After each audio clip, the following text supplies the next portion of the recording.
So in the meantime, can I just go to the next question?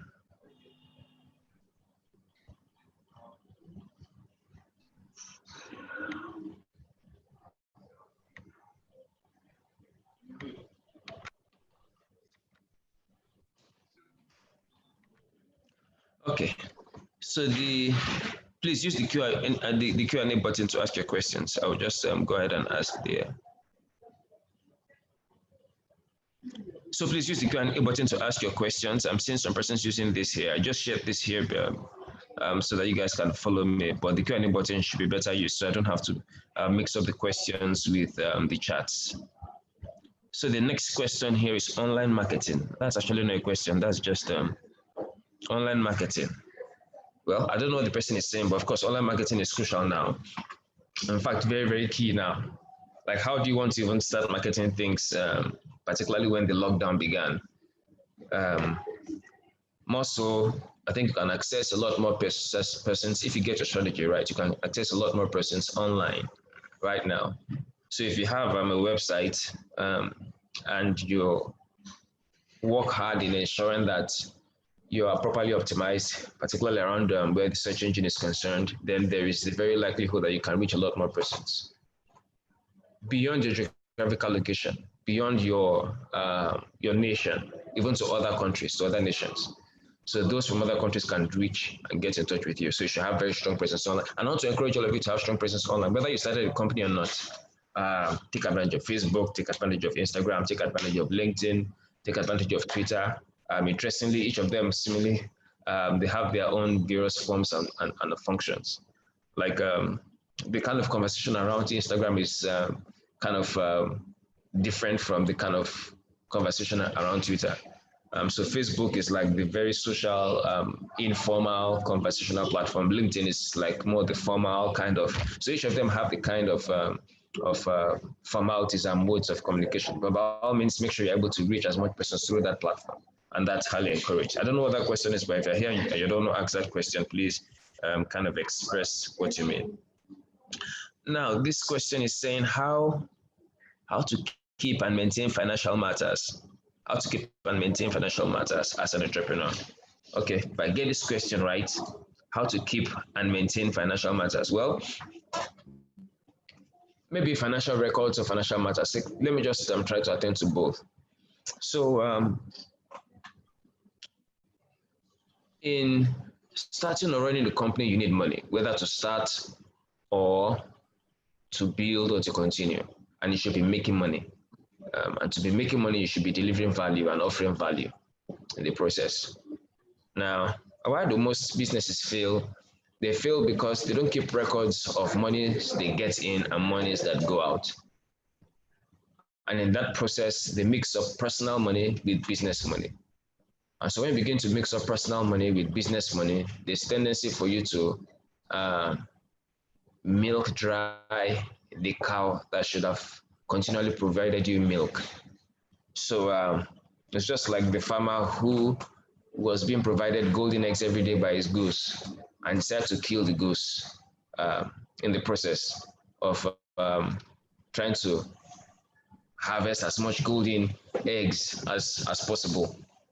So you want to keep records. The thing about keeping records is, and this is not even just for finance, you need to keep records for every single thing of customers, not just your finance. Depending on the kind of business you do, you need to keep data of your users, data of your customers, data of the number of your products, data in terms of money that is coming in. So it's all data, and this is for financial records. This will guide you to make informed decisions.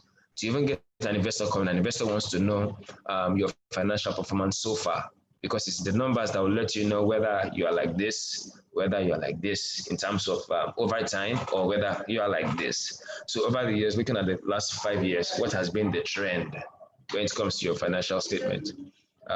What has been the trend when it comes to your profit and loss account? Is it this way? Is it this way? Is it this way? If it's this way, why is it this way? Is it that the product is wrong? So you need the records to guide you to make informed decisions. Is it that you are not hitting the right target market? Or is it that there are leakages somewhere? Maybe you're supposed to channel more of your resources towards capital assets is going more to recurring expenditures, or maybe you're spending a lot more on things that are not relevant for now, and maybe you're not connecting financial resources with the overall strategy of what the organization stands for. Okay.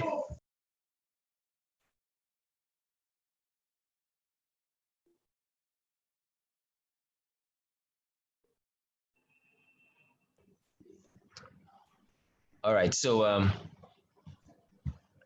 sorry for that breaking transfer. I just needed to attend to something. So that's with that.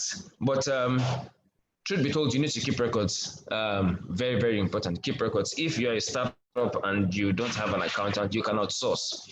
We have a very there are simple startups also who have good accountants who can help to keep records for you. You just pay them like a token and they keep the records for you. Later on, Edustart to be providing those services to support all the entrepreneurs. Since we are targeting 50,000 entrepreneurs, we are putting certain things in place to ensure that we're able to deliver effective value that none of them fails, because our success as Edustart depends on the success of these entrepreneurs and whatever value that they're able to build, which for us is very, very important. So keep financial records. Now, on financial matters here abroad, it could be, are you talking of maybe raising funds for the venture that you're starting with, or exactly what? But of course, if you are, and this is bringing me back to the statement value, if you are the person who has created interest in value, you most likely attract investors, because investors are also looking for opportunities to invest their money. True investors don't like to have their money idle. They want their money to keep working. And so they look for smart people who have developed smart solutions that could help to improve and make sense out of their money. So they invest in exchange for equity, and they share the pie with you. That's the value of your organization. Okay. Mentorship. This is not a question. This is more of like a statement. So of course, you need a mentor. I need a mentor. Every one of us, we need mentors. Why? Why do you need a mentor? There are those who have gone ahead, who can tell you if you are driving on a road that you don't know before, and there are lots of potholes there, and maybe lots of accidents have taken place on that road. It would be wise for you to ask those who have passed through the road before, and they can tell you that when you get to this point, you see a signboard. 50 meters ahead, there's a very big ditch. That's where the accident takes place. As soon as you see that signboard, start slowing down and maintain the right lane. Now, that can only come from somebody who has passed through the road before. So a mentor is like someone who has passed through the road that you're about to go through. And he or she will be very, very instrumental in helping you see through that you don't fall into the ditch. So what you're basically doing is you're leveraging on years and decades of experience of those who have gone ahead. So if you want to start something for the first time, there's no point trying to subject yourself to the long duration of time that it took for them to have the experiences. How can you take their 30 years experience and learn it in 3 minutes, and learn it in 3 hours, and learn it in 3 weeks max, so that you can connect more effectively with what's going on so far? All right, so this is very, very crucial. Take advantage of mentors. At Edustart, we have a program that is going to be doing that very soon. We'll be unveiling in more details what we're going to be doing with the Edustart Reach project, which is going to also include and involve mentorship. We're going to be targeting the 50,000 that will be working with mentors, people that they can always, ask questions, because we want to minimize the level of failures. Most businesses that start don't make it to their third year. And we've known all of this and factored all this in our planning and our preparation. And as a result of that, we know that one way that we can mitigate and reduce the level of failures is to see to it that we have mentors that can support the entrepreneurs that we're working with. And this is not to say that some might not make mistakes. You made a mistake or you fail at starting something does not mean that the world has come to an end. It just means that you've learned something and use the lesson from there to build something really interesting. An example I can give, for instance, is this. So the founders of Piggyverse, that was not their first company. Their first company was Push CV. Push CV started well, but in the whole sphere of how it performed, it didn't perform really well. It was a failure, but not a failure because they learned lessons. The lessons they learned from that process enabled them to iterate, pivot, develop another product called ProList, and ultimately the experience from all that was very, very instrumental in building a PiggyVest, which started as Piggy Bank. So, and that's what, unfortunately, you can't learn the falls of the classroom. You have to learn by doing. So mentorship is key. You need all the wisdom you can get. And that's for the knowledge aspect. Another thing that a mentor does is a mentor helps you to gain mileage. So maybe I should just give an analogy of mentorship. So there is this young lawyer who, so this is like in the US now. You know, this place we call Wall Street. So a place like Wall Street or Main Street, or in the case of Nigeria, Broad Street. That's Lagos now, where we have, skyscrapers, top wealthy organizations. And there are various firms there. And there is this young lawyer who just moved into, this is in the case of US now, who just moved in, and he knew of a respected senior lawyer who had his own company, who always had clients, always had customers. In fact, he didn't have enough time to attend to all the clients and customers that he had. Even the persons have been asking him because he's really, really good at what he does. And so many of the potential clients have been meeting, have been asking, even if you don't have them, can you not just link us up with one of your proteges, those you've mentored? Because we need you. We've seen your track record. We need you to be a legal partner. So he had not had time for them, but he always had clients, always had. So a young lawyer who noticed that he always had clients decided to see how he could tap into that opportunity of pool that flocks to him. But he approached it the wrong way. The way he did it was that he went and he set up his office directly opposite to this senior lawyer's office, hoping that anyone who goes there and doesn't get attended to by him, or he's busy and he can't attend to them, or doesn't want to accept their own matter or case to become their own business lawyer, hoping that such persons will come to his office. Unfortunately, no one was coming to his office, despite how obviously he presented that.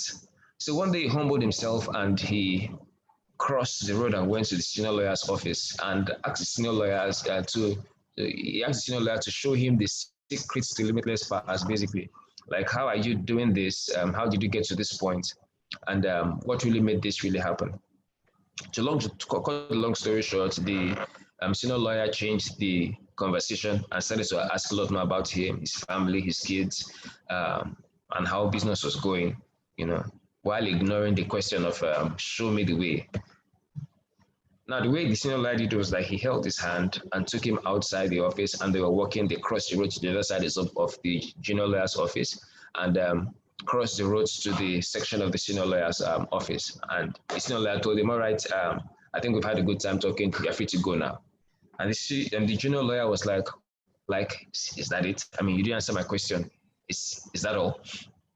Well, while that was going on, the persons that have been flocking through to get the attention of the senior lawyer were peeping from their offices. I mean, take note, I said this is like Main Street, skyscrapers. Clients are also on the same road, peeping from their offices from the 50th floor, 5th floor, 10th floor, looking through.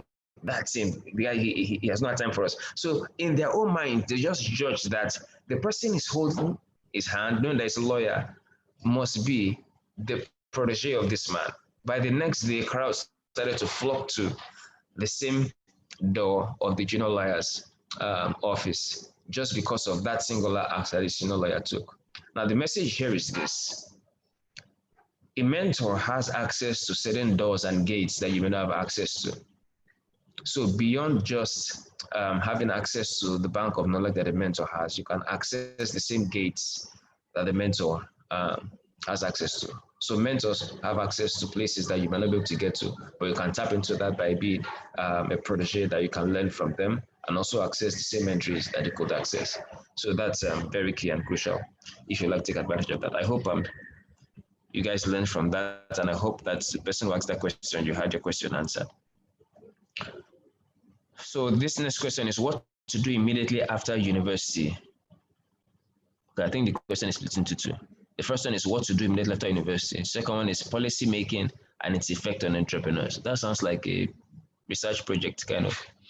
Okay, so the first one, what to do immediately after university. Well, I think that's up to you. What do you want to do after school? Like the system has kind of like arranged life for you, unfortunately, but you just have to be smart to see how you can maximize that. So the way life has adjusted people's lives is that you get born, you go to kindergarten you go to nursery, nursery you go to primary, primary you go to secondary school, from secondary school you go to tertiary school.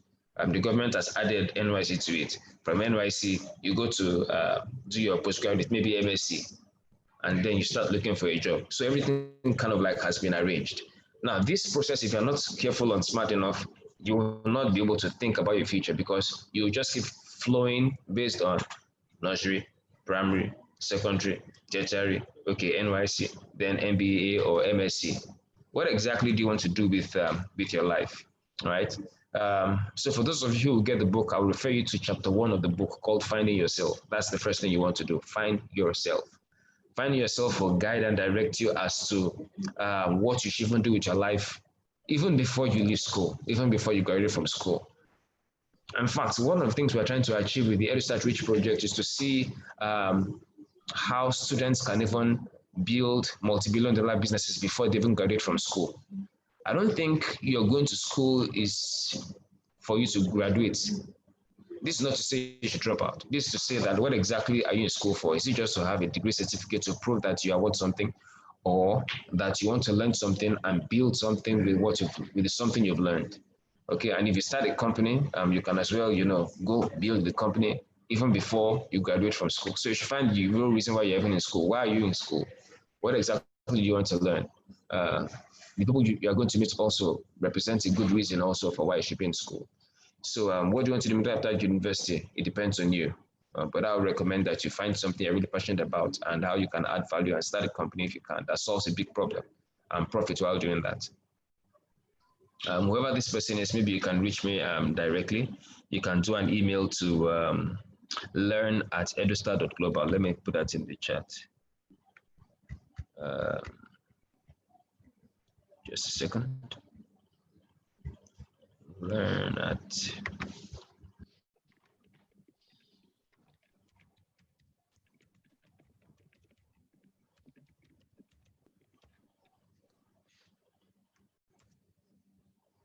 okay, it has been posted there. Good, awesome.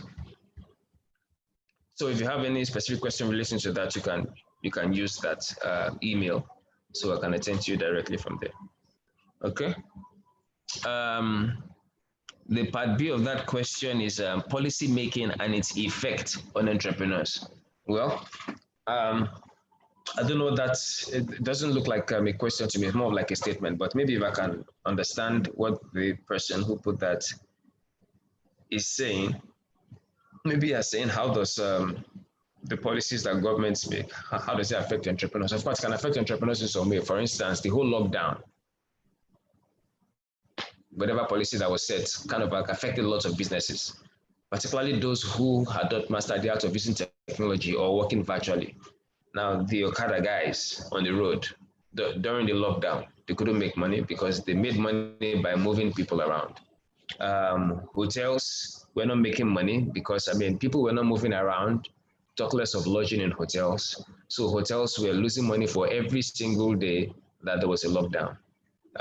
Whereas some other persons were making money in the process. For instance, during week 2 of the lockdown, Amazon was making a huge amount of money. In fact, records showed that they were making about 11,000 US dollars per second. For every second that ticks, Amazon was making 11,000 US dollars from week 2 of the lockdown. Because persons who couldn't go to Walmart and go to other stores around the US were actually making a bulk of their orders on Amazon. Zoom, for instance, now, if you look at the charts in terms of the financial performance and the usage of Zoom before the lockdown, it was somewhere here. From March, it picked up this way.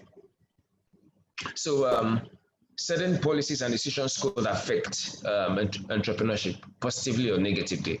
I can also give an example in the case of Nigeria when some certain agricultural products were banned. Of course, those who were importing it affected their business negatively. However, it affected positively the business of those who were producing those products that were banned. So rice, for instance, being banned, certain persons started to they decided to have improvements in revenue, in business performance since that ban. While it affected some other businesses negatively, it affected some positively. But this is not even about the policy. The issue is not the policy. The issue is now about the entrepreneur. A true entrepreneur should have the ability to maneuver no matter the direction to which a policy is being made. So if they block this way, you have to be like water, find a way around it. You have to innovate your way out of crisis. So true entrepreneurs figure their way out of crisis. So when there's a policy that is not favorable, what are you going to do with that? Are you going to end the business, or are you going to find a way on what you're going to do? So the case of OP, for instance, now Lagos State, set a policy that stopped the movement of bikes, moving people around in Lagos because of certain strong reasons that they set. That was like almost bad business for OP, so they couldn't do that anymore. In fact, I remember that certain riders of one of the companies, not only OP, we also had Go-Kada, we had a number of the startups who were involved in riding people with bikes. There was a lady who said that she made 20,000 per day, and that was how she survived and sent herself to school. So lots of persons were affected by that policy. But a company like OPE has pivoted from moving people to moving things, logistics. So being an entrepreneur and starting a company, you have to be very smart about your moves. You are a strategist as an entrepreneur, as a true entrepreneur. So it's not what happens that really matters, it's what you do and who you are. And you take advantage of whatever problem or crisis or policy and see such as opportunities to maneuver and make things happen for yourself.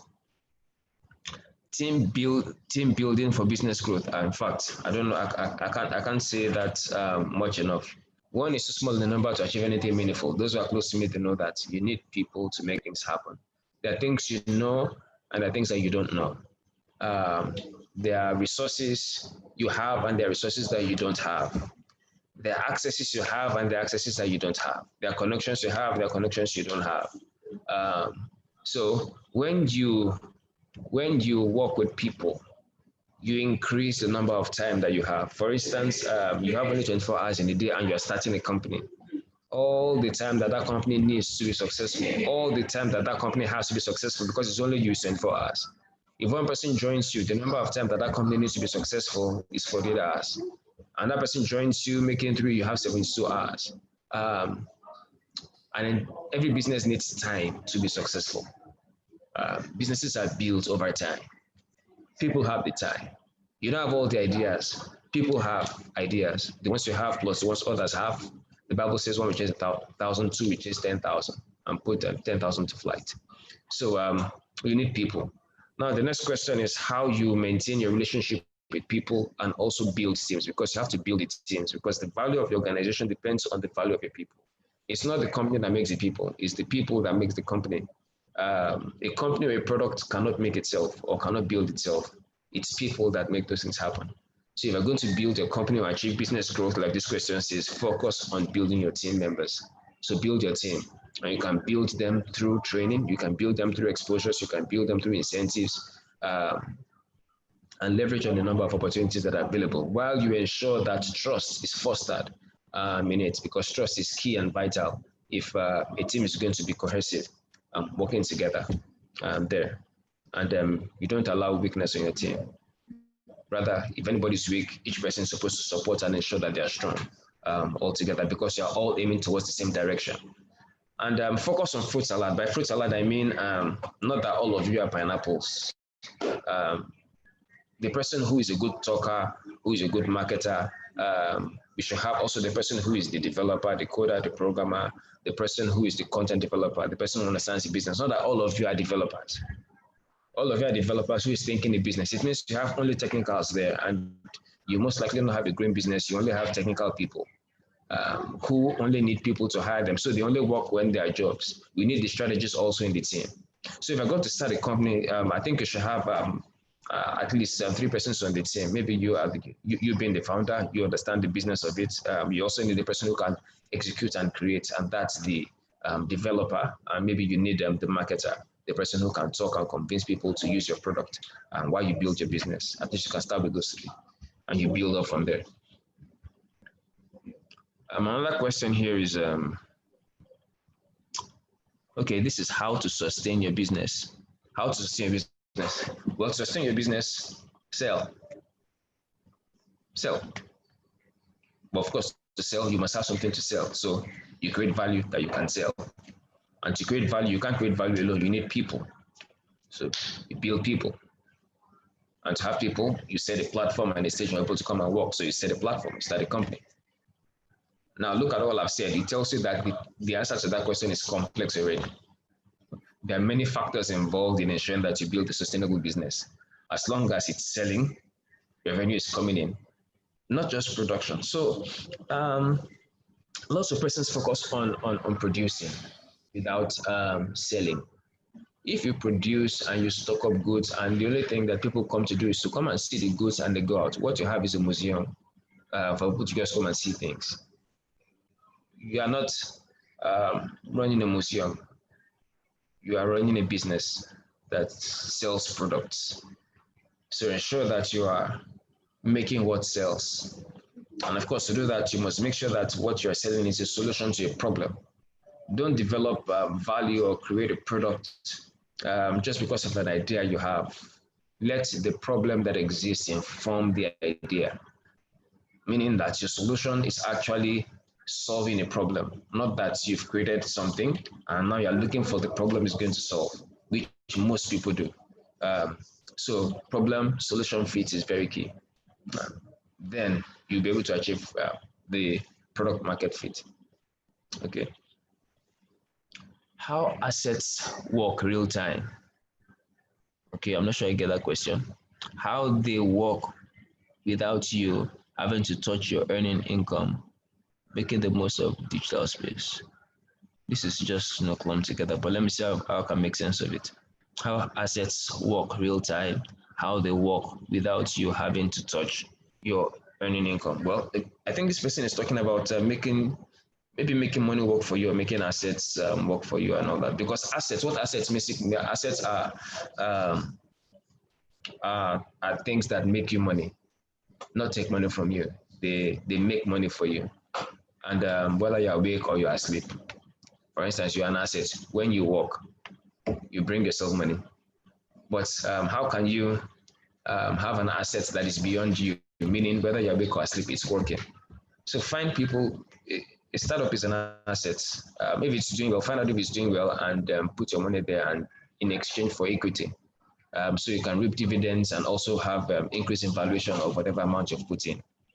You can also take advantage of opportunities, simple opportunities available by Piggyvest, Driver Greek, Agbiloba, RealVest, PettySave. There are lots of platforms that can be taken advantage of.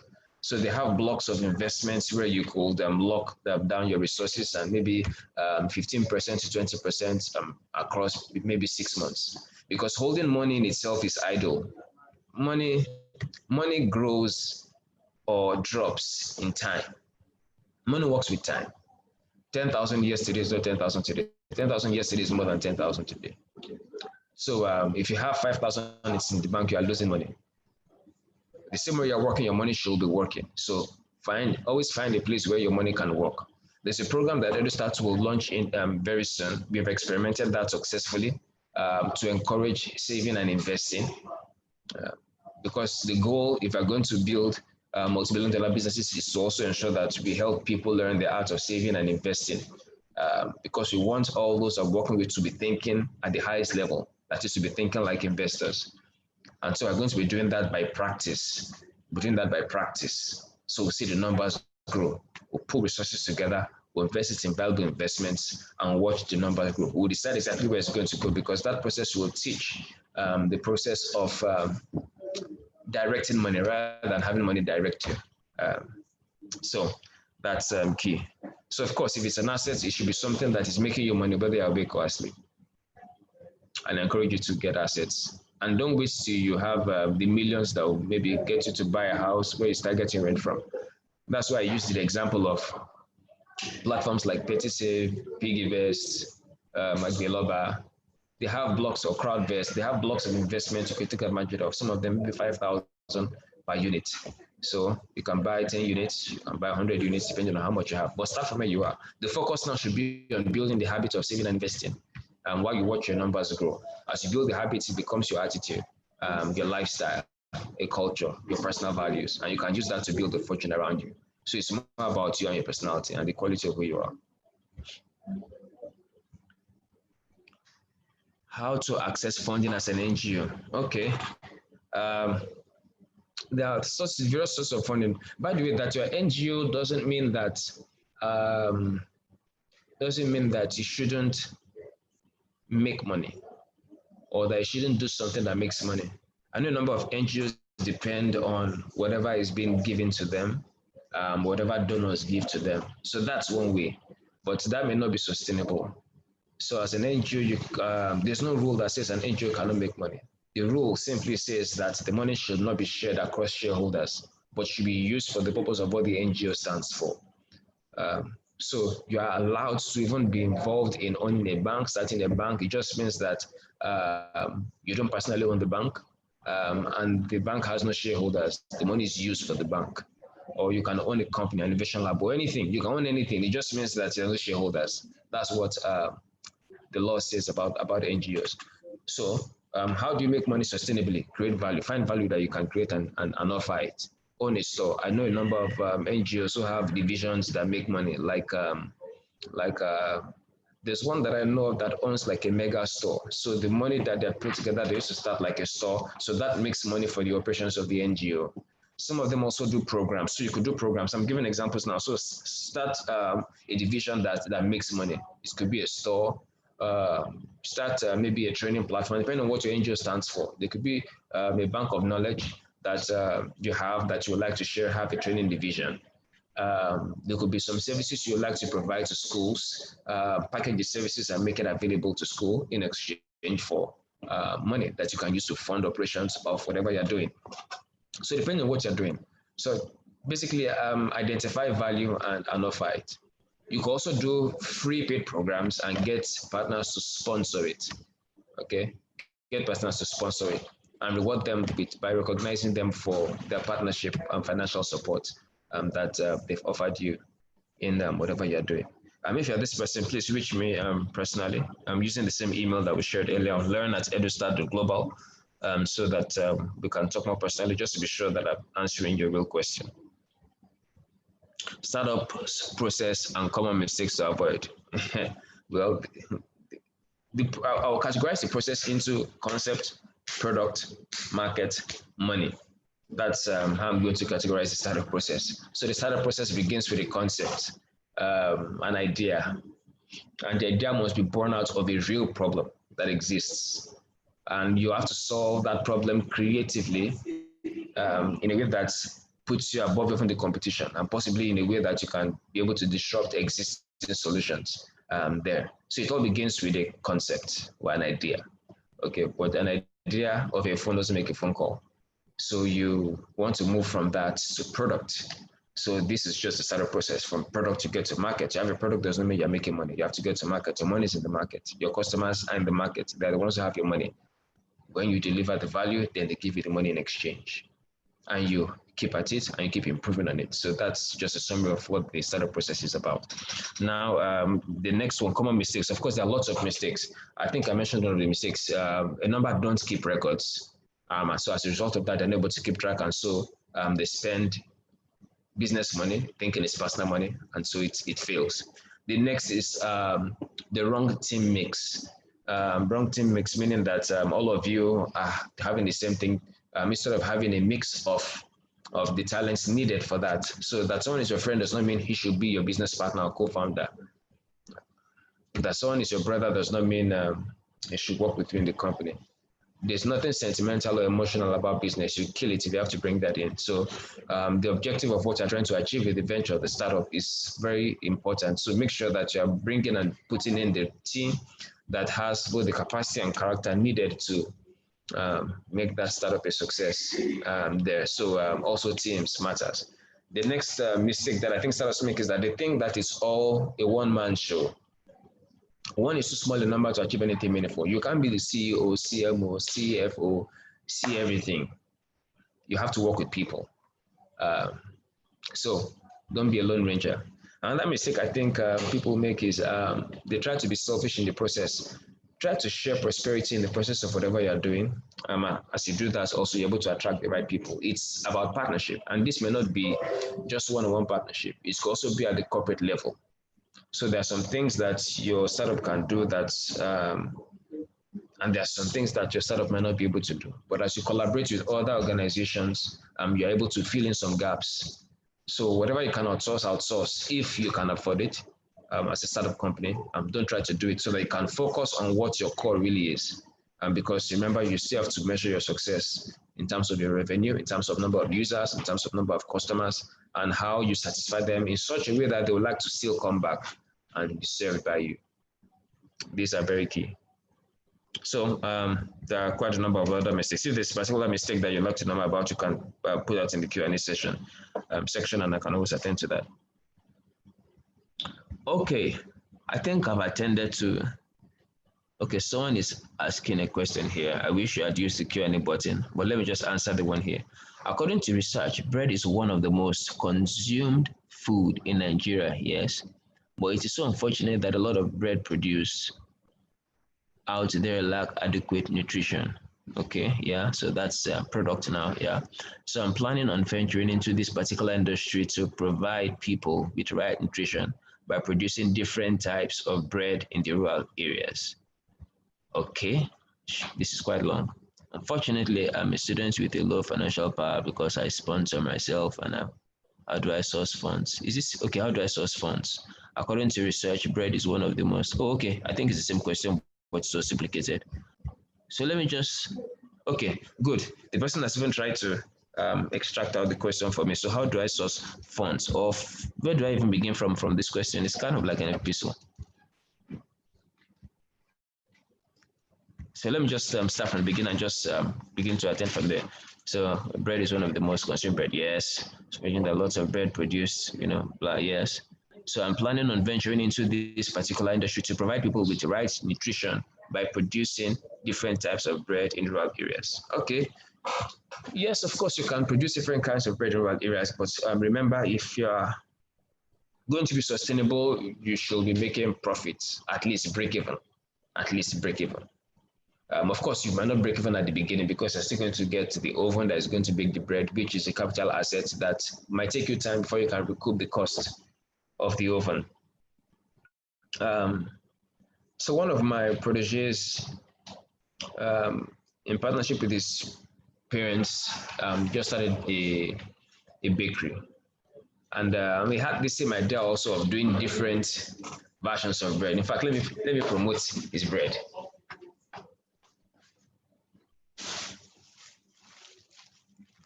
So this is the bread, right? Prince and princesses. That's it. So when they were about to start, the idea was to have various kinds of bread, and they were going to do series of testing and all that. And it was to see how they could be very creative about it, which is very good. But by the time they got to the market and they started to interact with the distributors, they learned quite a lot of lessons that, in fact, even to the point of the nylon, of what the nylon should be, they gave feedback that the nylon shouldn't be transparent. That if customers should see one dot or speck, I mean, these are people reselling bread. If they see a dot or speck, they immediately, put their minds off. That people don't that even though, customers like, bread is sweet, and all those things, but, the feedback that they got to help them to rethink a number of things. In fact, they had to go study and observe hawkers of bread on the streets to see how quickly bread moves and what kind of bread moves. So we're going to look at the numbers. So there are many things you need to learn here and factor in if you're going to really start like a bread stuff. Let's go to the money aspect you're talking about now. You're talking about the funds. How do I source for funds? Before you talk about funds, because I don't think any smart investor will want to invest in you if you don't understand the business of bread making and bread selling, or the business of bread generally, or the business of pastries generally. Because it's one thing to get the product right. What makes your own bread unique? And if I'm going to start, I don't think you should start with various flavors and all that. No. Start with one. because when you're getting into the market in the midst of all the other kinds of brands that are there. So like what he did, he started with testing, getting feedback. I was one of those also giving feedback on the taste, which is good. And they were experimenting with that. So it took some time to experiment in the market to really test and find out. And the ones that clicked decided to push that into the market. And so that was the focus, because at this stage, you are still learning. When you get the product right, and you're able to say so number of bags of rice, of flour, we produce a so amount of loaves of bread. And so we will need an oven that can produce so number of loaves of bread.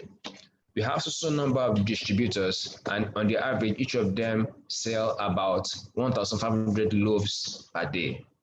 And in a week, we're able to sell thousands of loaves per week. At the end of the month, we're able to make so amount of revenue. As a result of that, we are asking you to invest in a company. And if you invest in a company, we'll be able to get this, and this, and we'll be able to make this amount of money. And at the end of the year, this will be our expected stuff. And we are not just saying this based on theory. We have actually experimented over time, and these are the things we're able to project to see. And we're asking you to invest in exchange for percent equity in our business. Or if it's loan, which I don't really encourage, if it's loan, you'll be able to make that proof to whoever getting the loan for. If it's a bank, the assets that will be bought will most likely be bought in the name of the banks, because that's what the banks will do.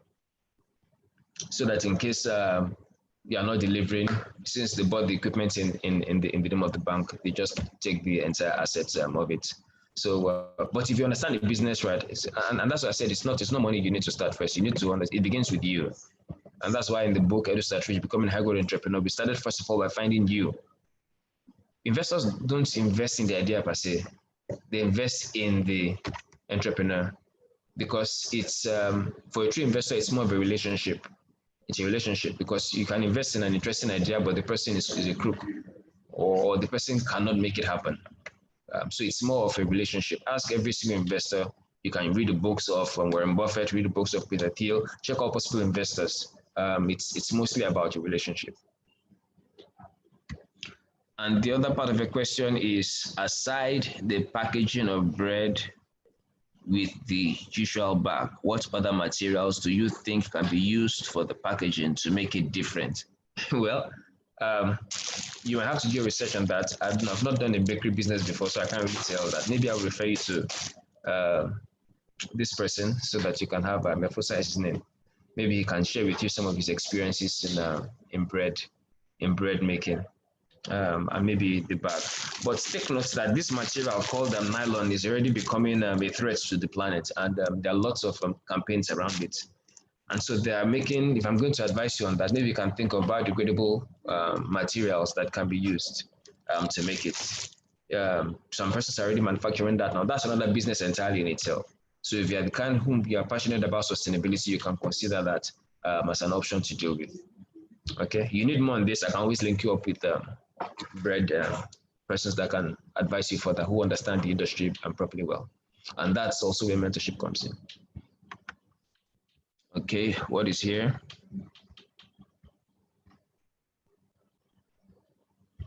Okay, good. I think I've successfully answered the questions.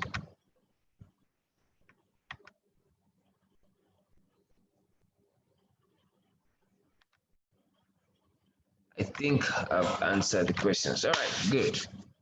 Very good. So if there's anybody who has a question that would like to ask, you can raise your hand and we can allow you to talk and all that. If not, I think that will be the end of the session.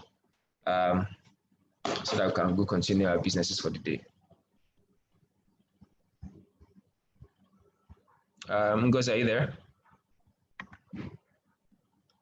Yes, I'm here. So one person already asked in the Q&A, how can he make a pre-order, a purchase for the book? So I've responded in the chat box, but I think we should project that link so that all Okay, so let me see. I can just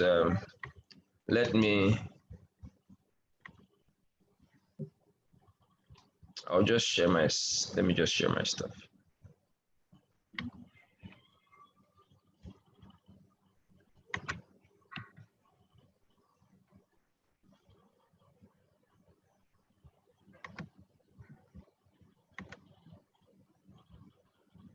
Okay, so it's good to just start.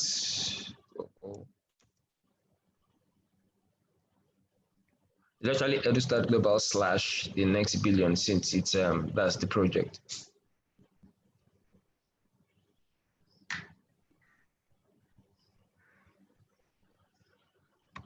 The next billion. So you can just even go directly. You can go directly by doing Edustart Global slash the next billion. So when you get there, what you need to do is this. Let me just move this around. Let me minimize this. Okay, so what you just need to do is this. Just fill in your details here.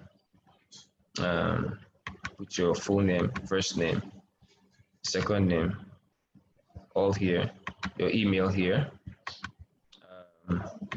We are looking at how people can partner with us. So we have various options here. You want to pick a book, or you want to help us reach 5,000 persons. You want to help us reach 5 persons. You want to help us reach 10 persons. Depending on the number you want to help us reach, you select. Okay. Would you like to volunteer at anything at Edustart? If not, just uncheck the button. Then give. That's all. So instead of pay, we use give here, because for every ordering that people make here, they're actually giving towards the Edustart Reach project. So even though you're getting the book, you're not just buying it, you're actually giving towards the project. That's exactly what you're doing. And this is what the project is about. It's clearly stated here. We are cultivating 50,000 entrepreneurs to make the next multi-billion-dollar businesses, to create opportunities and prosperity. And this is what the project is basically about. We're trying to achieve this. So these are the things we're going to be doing with money: creating content and providing infrastructure for shared use, building the online and offline infrastructure for entrepreneurial education and mentorship programs, support digital skills entrepreneurship program, basically revolutionize entrepreneurship education in tertiary and secondary schools. That's what we'll be committing the next 12 months to do, beginning from July. And for this event, you can always attend it, okay? I think this was also reflected in the video. You can also register for this here. So when you make your when you give here, and I encourage you to partner with us on that, then it will redirect you back here, and then you have just 4 days to go for the program. Okay, so I think that has answered the question of that person. What other question again do we have? Okay, someone is making a request. You could check the Q&A, but I've responded to it. Okay, what's that? Okay, you've responded to it already. Yeah, but you could also check it through. Okay. It's on the answered board. Will Dr. Stephen be willing to review and write the foreword for a book being written on investment by a pharmacy? Oh yes, I'll gladly do. I'll have to go through it and I'll study it and all that. Okay, so let me just put the email properly. So it is you can use Stephen at Edustart Global. Stephen Edustart Global. And you can also send to learn at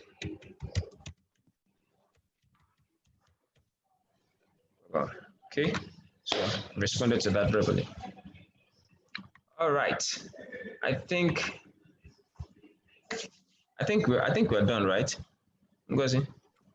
Yes, we are. I guess we're done. Also, it's to encourage every other person that joined this program today. This is our first edition. So please project what you've learned here, share the lessons, and then also encourage people to sign up for our launch on the 30th of June. So the posters are available, and you could actually use it on your channels to project for us. Thank you.